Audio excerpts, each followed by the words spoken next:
आवाज सरोकार। आइए, आपके घर का, आपके आंगन का एक बेटा जिसे दुनिया अभिसार गीता शुक्ला के नाम से जान रही है, जो हमारे अवध का परचम लेकर अखिल विश्व में दौड़ रहा है और पूरे डंके की चोट पर कह रहा है कि कविता, अच्छी कविता पढ़कर भी कैसे ख्याति प्राप्त की जा सकती है। इसका एक सुंदर उदाहरण भाई अभिसार गीता शुक्ला। जोरदार तालियां उनके इस्तकबाल के लिए, उनके स्वागत के लिए। ये जोरदार नहीं है, जोरदार तालियां क्या होती है पुनः बताएं भैया। बहुत बहुत आभार भैया, बहुत आभार लखनऊ का, प्राइम टीवी का इतनी प्यारी महफिल सजाने के लिए। ऋषभ भैया का बहुत शुक्रिया, आशुतोष भैया का बहुत शुक्रिया, मंत्री जी हमें सुन रहे हैं सामने, उनका बहुत शुक्रिया, बहुत तहे दिल से आभार व्यक्त करता हूँ। ज्यादा औपचारिकताओं में नहीं जाऊंगा, मेरे बाद बहुत बड़े बड़े लोग हैं। मैं कविता की तरफ आता हूँ और सबका अपना अपना युद्ध है। आपका युद्ध है कविता सुनना, कवियों को बर्दाश्त करना, और हमारा युद्ध है आपको कविता सुनाना। सबके युद्ध अलग अलग होते हैं, तब मैं ये पंक्ति यहाँ से शुरू करता हूँ। युद्ध ऐसा है विशाल भैया, यहाँ हम दोनों जीतने वाले हैं। क्या बात है, क्या बात है। तो शुरू करता हूं मैं कि शूलों का दुर्भाग्य अमरता, शूलों का दुर्भाग्य अमरता, पुष्पों को झड़ना पड़ता है। अर्जुन सबको अपना अपना धर्म युद्ध लड़ना पड़ता है। क्या कहने भाई, वाह वाह। अर्जुन सबको अपना अपना धर्म युद्ध लड़ना पड़ता है। कुछ बातें आपके मन की, कुछ बातें हमारे मन की, कुछ बातें हम दोनों के मन की। कि कुछ तो अब भी बाकी होगा देख जरा मैखाने में। क्या बात है। कुछ तो अब भी बाकी होगा देख जरा मैखाने में, मान रहा हूं मुझको थोड़ी देर हुई है आने में। मान रहा हूं मुझको थोड़ी देर हुई है आने में। और यार मुसव्विर, मुसव्विर पेंटर को कहते हैं, कि यार मुसव्विर इतने में तो एक खुदा बन जाता है। यार मुसव्विर इतने में तो एक खुदा बन जाता है, जितना वक्त लिया है तुमने एक तस्वीर बनाने में। क्या बात है भैया, वाह।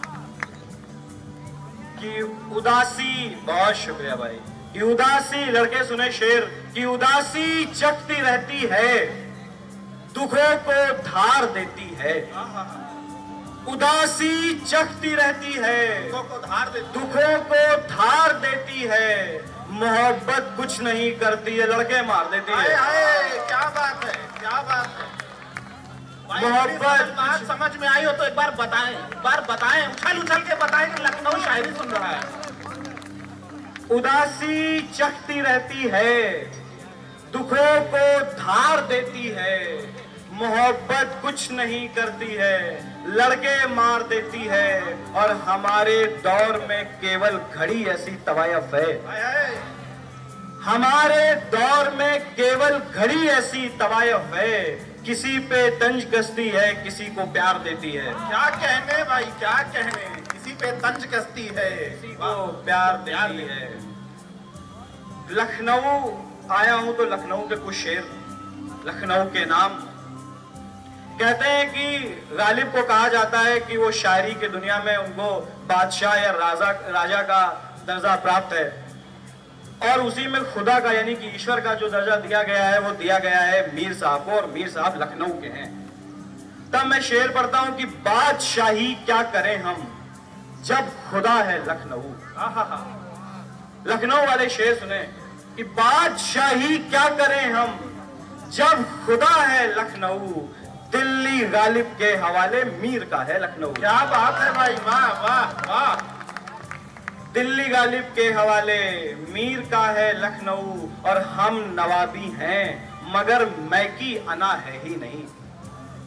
हम नवाबी हैं मगर, यहाँ पे सब लोग जानते हैं, हम लोग कहीं भी बाहर जाते हैं दिल्ली में तू मैं तू इसकी सबसे बात होती है। सिर्फ उत्तर प्रदेश है यहाँ का लखनऊ ऐसा है जहां पर हम अलग तरीके से बात करते हैं। हम कैसे बात करते हैं मैं ये आपको बताता हूं कि बादशाही क्या करें हम जब खुदा है लखनऊ, दिल्ली गालिब के हवाले मीर का है लखनऊ, और हम नवाबी हैं मगर मैकी अना है ही नहीं। मैं को हम कहने का ऐसा कायदा है लखनऊ। क्या कहने भाई, वाह वाह विशाल भाई वाह। मैं को हम कहने का ऐसा कायदा है लखनऊ। और शेर ये सुनिएगा लखनऊ पे कि लखनऊ वो चीज है दिल्ली के तख्ते खोल दे। लखनऊ वो चीज है, लखनऊ वो चीज है दिल्ली के तख्ते खोल दे। आपकी सरकार पे दस्तार सा है लखनऊ। हाय हाय,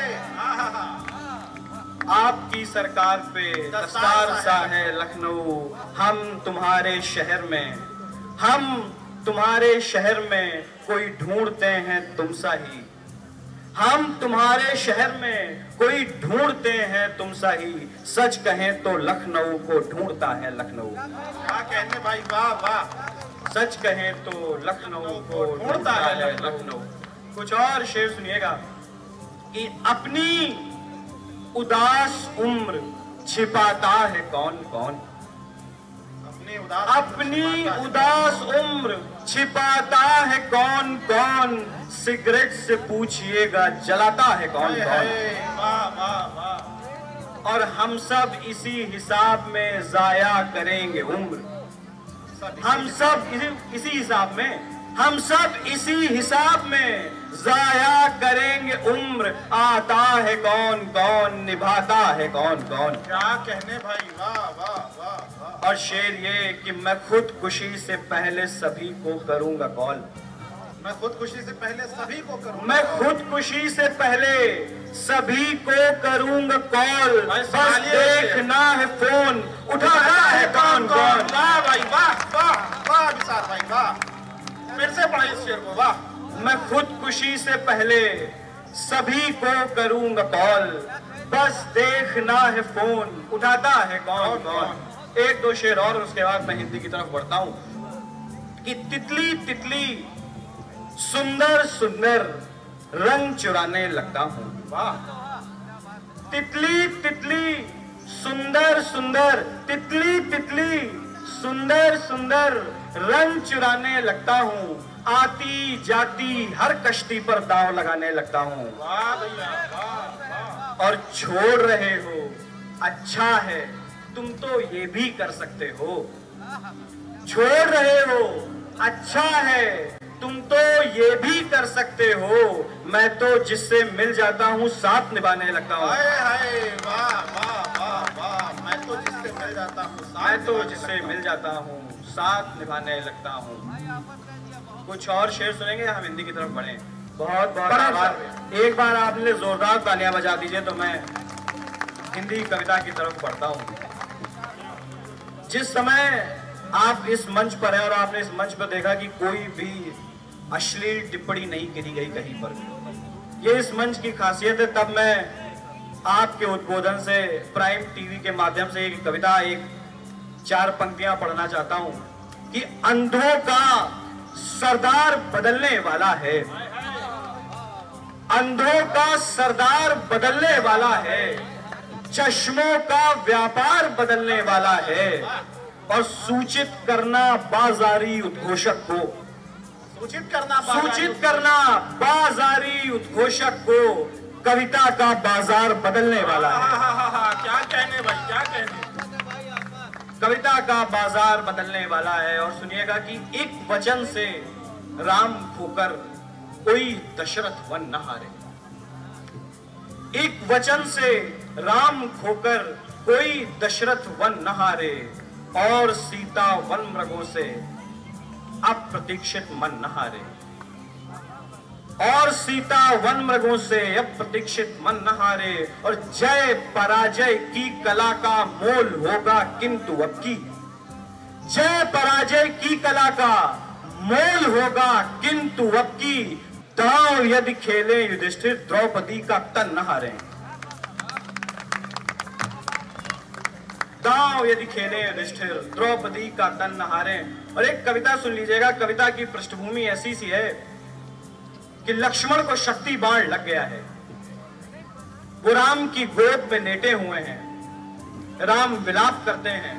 एक बार जोरदार तालियां बजाकर मुझे सूचित कीजिए कि आप सब हमारे साथ सम्मिलित हैं। नहीं, सभी लोग सम्मिलित एक ही जट होकर समेकित होकर तालियां बजाएं, घनघोर तालियां एक बार कभी सम्मेलन का माहौल बना दे, जोरदार तालियां।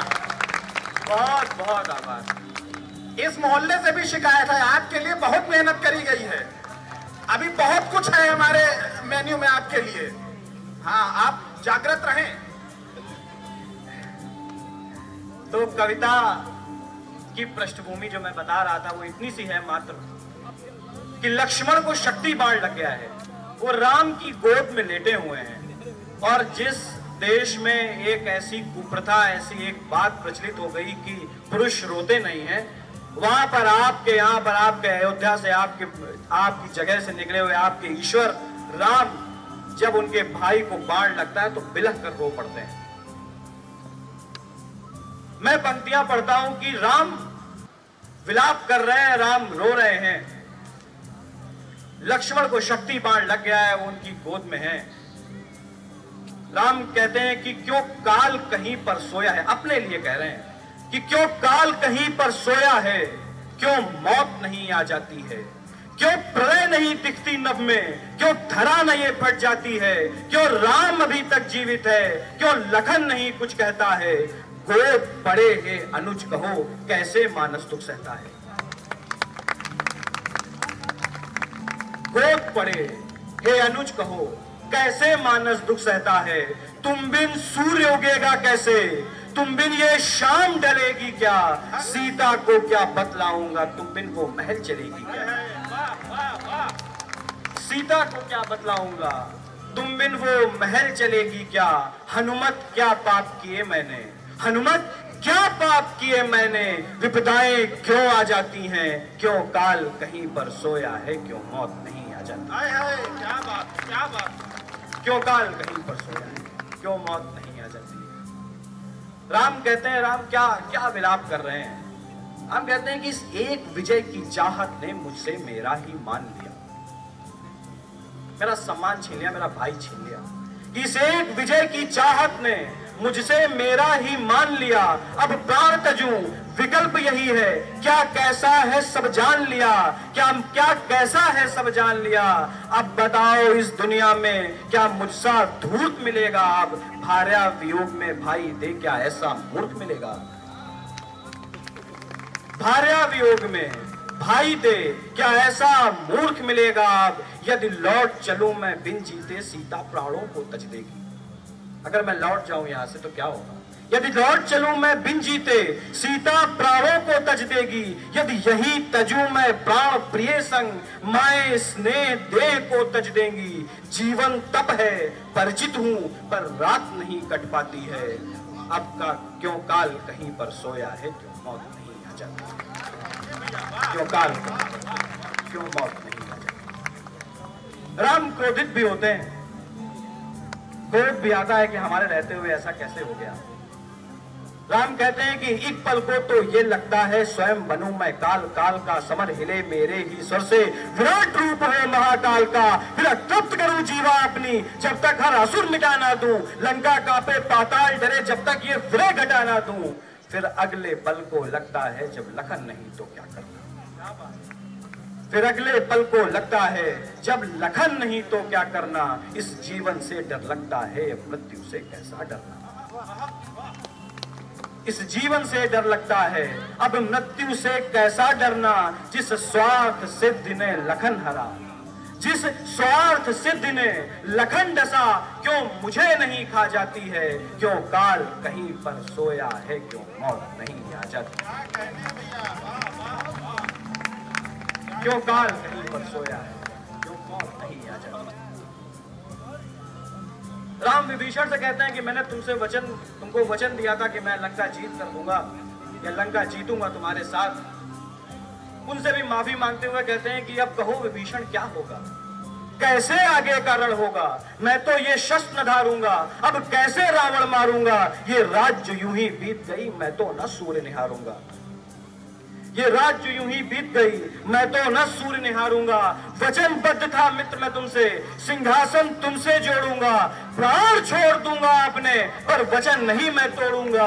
तो रकुल रीत निभाता हूँ, तुमको मैं मर्म बताता हूँ। जब वचन टूटना ही है तो लो पहले मैं ही जाता हूँ। जब वचन टूटना ही है तो लो पहले मैं ही जाता हूँ।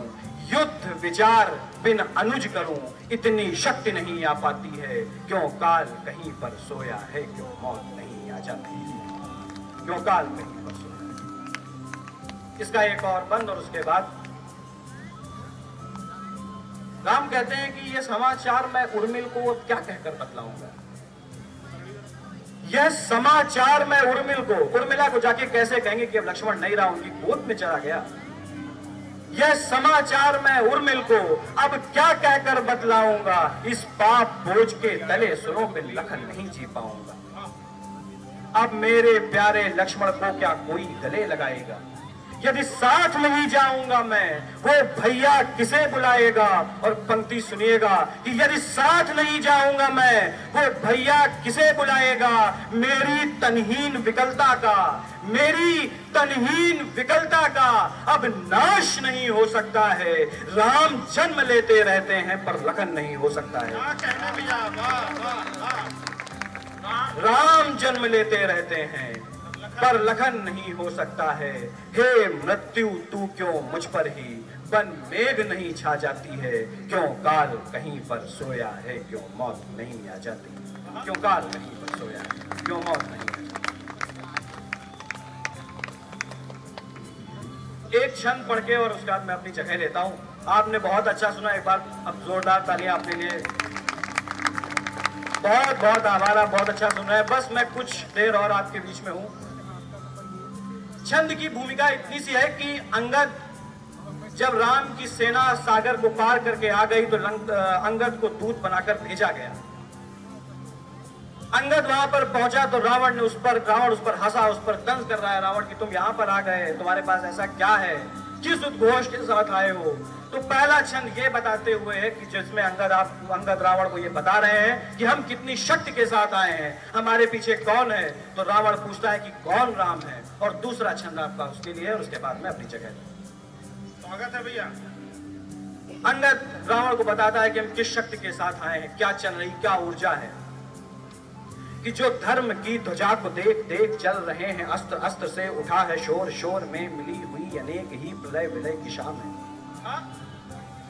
जो धर्म की ध्वजा को देख देख चल रहे हैं, अस्त्र अस्त्र से उठा है शोर, शोर में मिली हुई अनेक ही प्रलय विलय की शाम है शाम जो है जय पराजयों से भिन्न भिन्न लक्ष्य साधते हैं। जब सरंग अंगधार भेदते हैं ताप आप, अर्थ भी अनर्थ भी अकाम है। तो अकाम जिसकी वेदना में है विलीन तत्व तत्व, जिनकी शौर्य मात्र कल्पना से गर्जना के उठ रहे हैं तीव्र स्वर। स्वरों में एक नाम है, वो एक नाम राम है।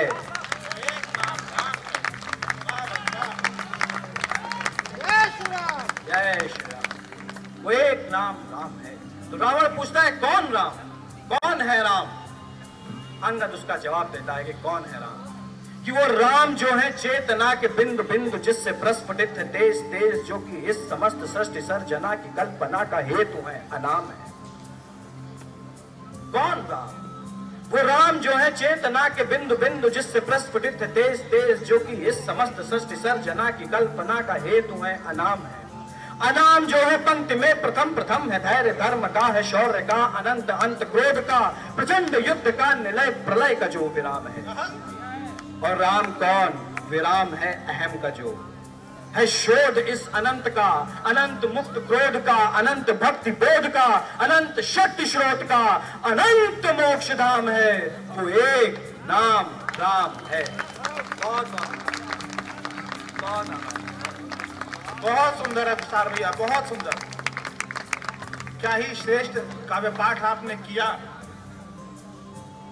और आपके काव्य पाठ की ये उपलब्धि रही कि इस लखनऊ शहर का एक बहुत बड़ा नाम आपके काव्य पाठ के दौरान हमें हमारे बीच आया, उसका आशीर्वाद हमें मिलेगा।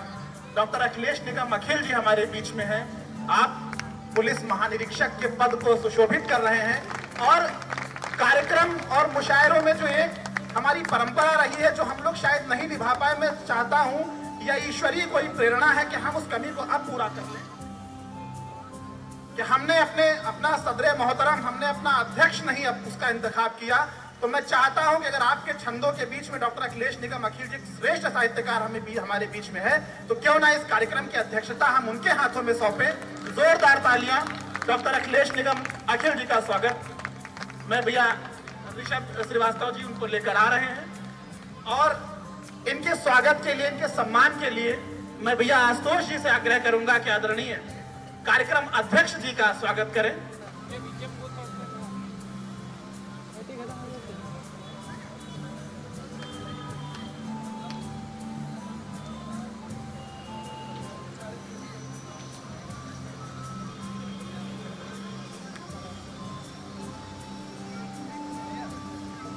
जोरदार तालियां। जब कलम को सम्मानित करे, पत्रकारों द्वारा साहित्य का सम्मान हो। मैं आदरणीय विकास जैन जी हमारे बीच में समुपस्थित हैं। प्रकाश जैन, मैं आपसे आग्रह करूंगा कि आप मंच पर आएं और आदरणीय ऋषभ जी, आदरणीय आशुतोष जी उनका सम्मान करेंगे। आदरणीय प्रकाश जी, जोरदार तालियां आदरणीय प्रकाश जैन जी के लिए। राणा प्रताप को हमेशा भामाशाहों की आवश्यकता पड़ती रहती है, मैं नमन करता हूं। जोरदार तालियां एक बार प्रकाश जी के लिए।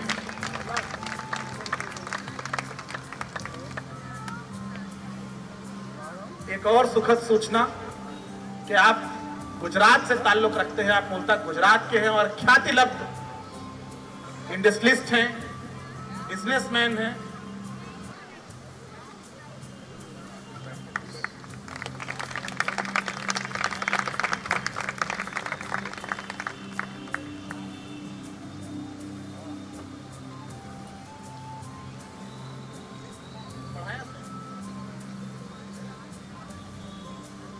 जब कुछ अच्छा हो जाता है तो कितना अच्छा लगता है। जोरदार तालियां इस अच्छे जुड़ाव के लिए।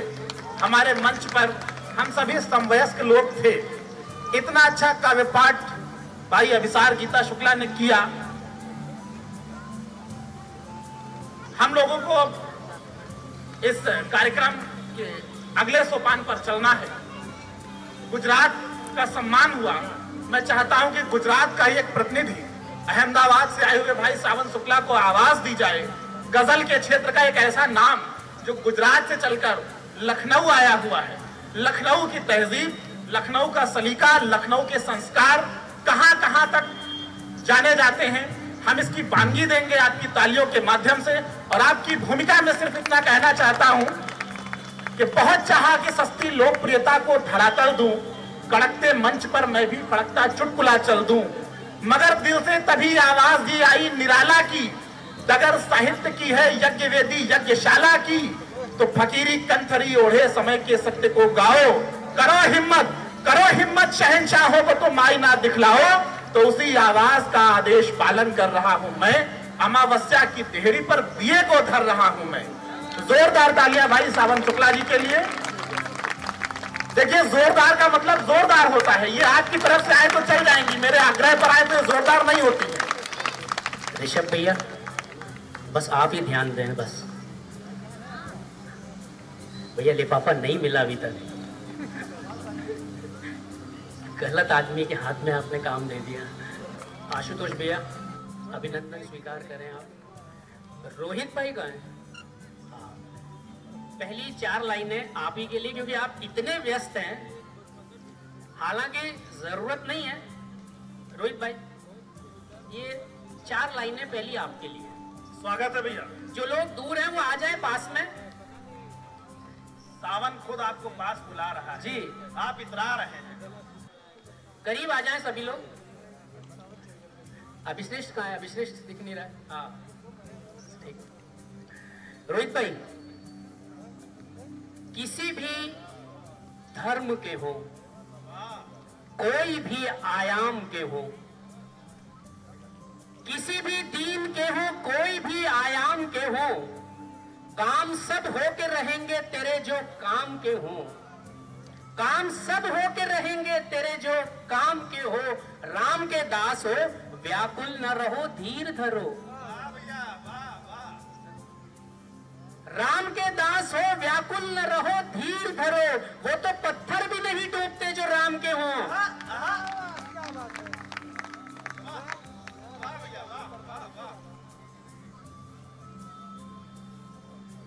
आप जीने देंगे तो जरूर जिएंगे।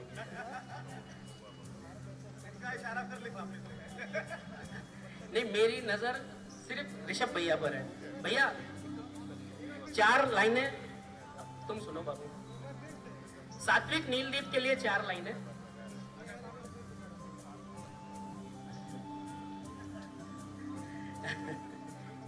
चार लाइनें बाबा के लिए।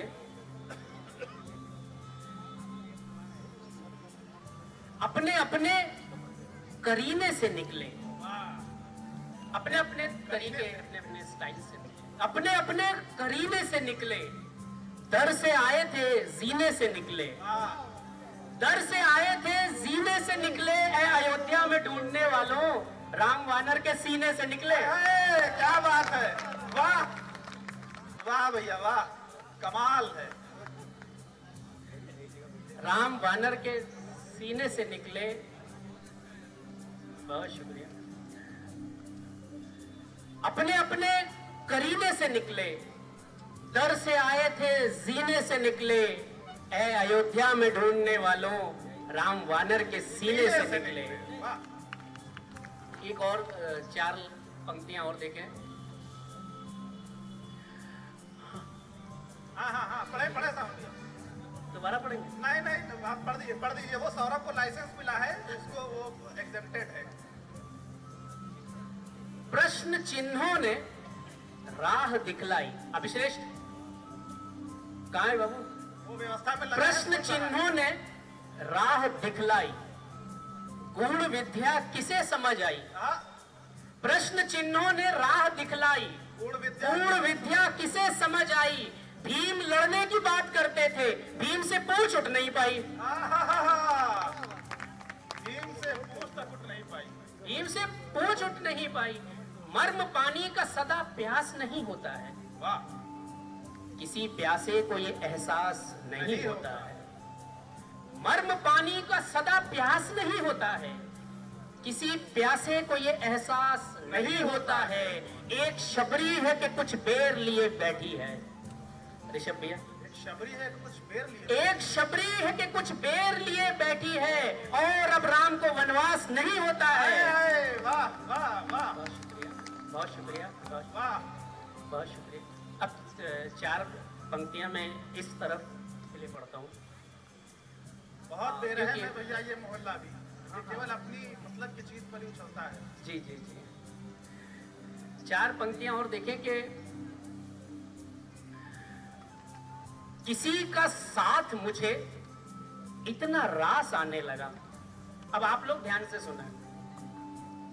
किसी का साथ मुझे इतना रास आने लगा, मैं बंक मारने वाला क्लास जाने लगा। वाह, तो मुझे मालूम था आप राम को नहीं समझेंगे।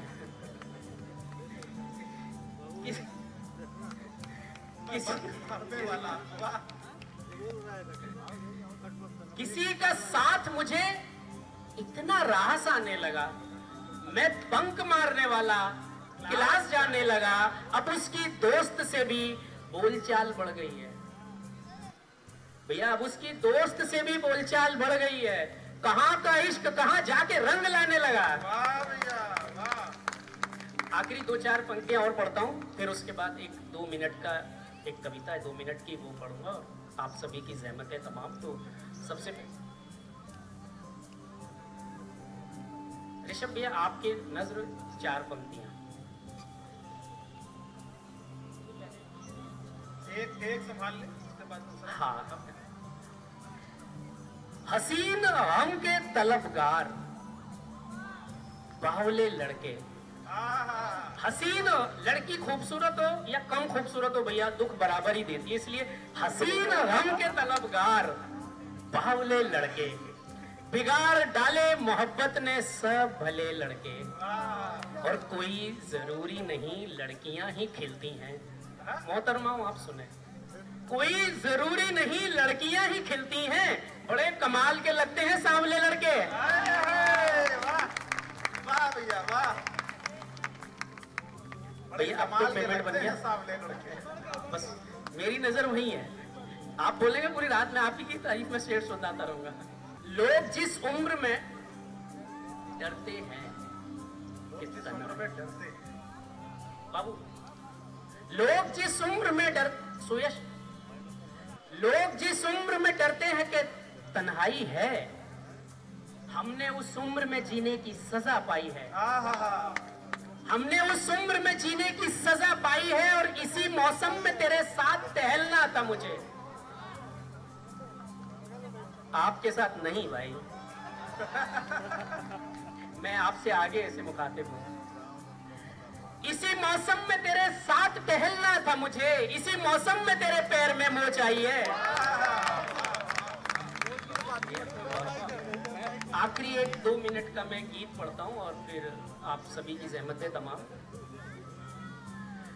गीत की मैं आपको एक छोटी सी भूमिका बताता हूं कि जो एक रिजर्वेशन है, किसी ज़माने में